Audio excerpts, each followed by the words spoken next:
हमारे डोगरी में एक कहावत है, गुरु बिना गत नहीं ते छा बिना पत नहीं। यानी कि गुरु के मार्ग दर्शन के सिवाय हम आगे नहीं बढ़ सकते। अगर आपको निरंतर आगे बढ़ना है तो गुरु होना चाहिए कोई ना कोई। स्वयं का गुरु बनना सीखिए, आनंद लीजिए, अपने पर कंट्रोल कीजिए। संसार में बहुत ऐसी बुराइयां हैं, मुझ में भी हैं।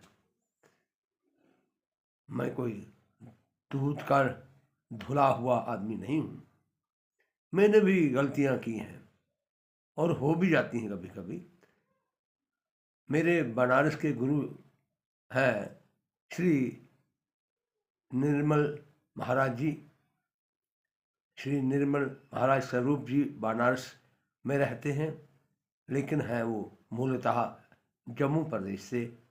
एयरपोर्ट के पास उनका आश्रम है।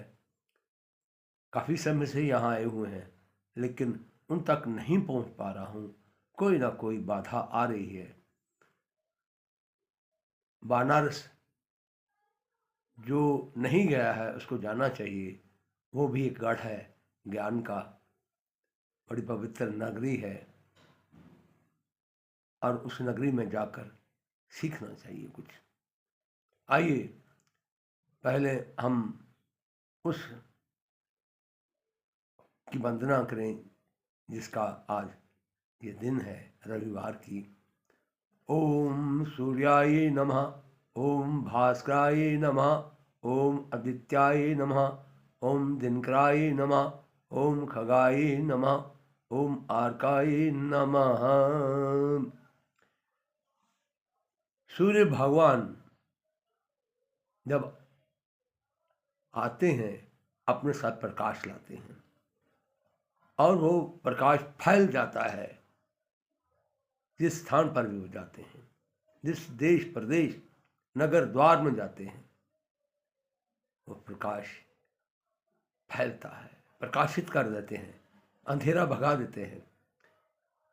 अंधेरे को भगवान सूर्यदेव जी भगाकर आपके जीवन में हरियाली उत्पन्न करने के लिए हमारी धरा माँ को तपाते हैं।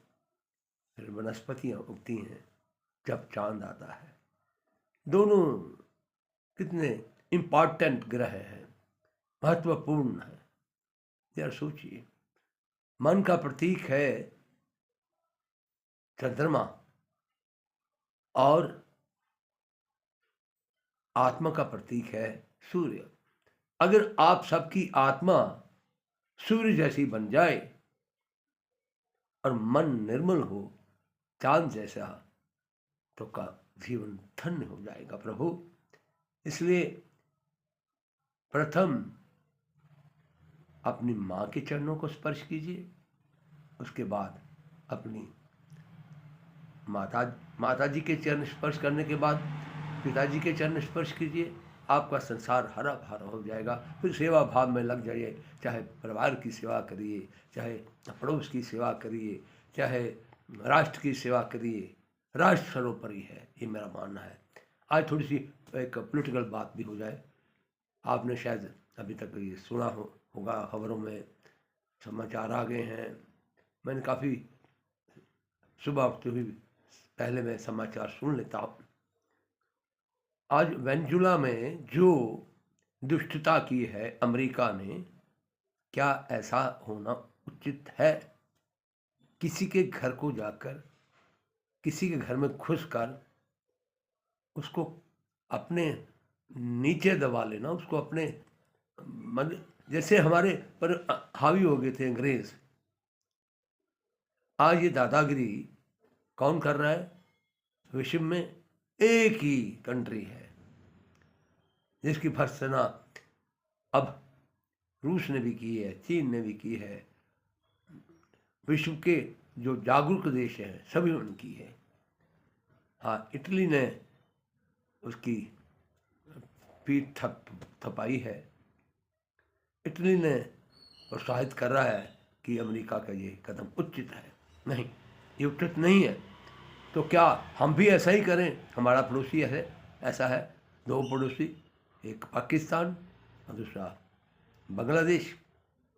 बांग्लादेश तो हमने क्रिएट किया था, श्रीमती इंदिरा गांधी जी के नेतृत्व में ये क्रिएट हुआ था देश, और वही देश में हमारे लोग मारे जा रहे हैं।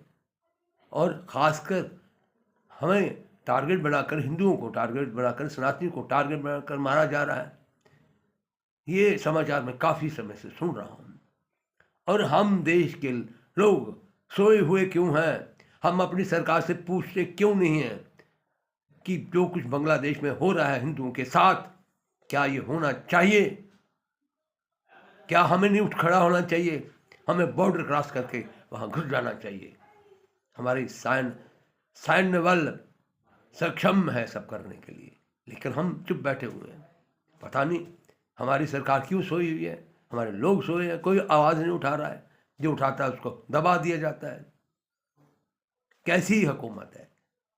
यार सोचिए, विचार कीजिए। ये जो कुछ आज यूएसए ने किया है, क्या हम भी पाकिस्तान के बीच में घुस जाएं, उसको अपने नीचे लाएं? हमारा छोटा भाई है, बड़ा उपद्रवी है, बार बार ऐसा उल्लंघन करता है, हमारे बॉर्डर क्रॉस करता है और हमें ही मारने को दौड़ता है। हम ऐसा नहीं करते हैं। क्यों? कि हम शांति प्रिय देश है। अरे शांति इतनी नहीं चाहिए।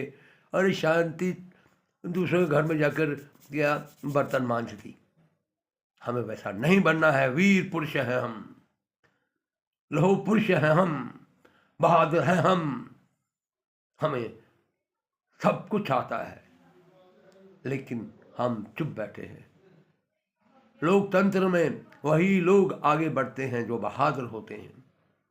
बहादुर बनिए मेरे देशवासियों, चुप मत रहिए।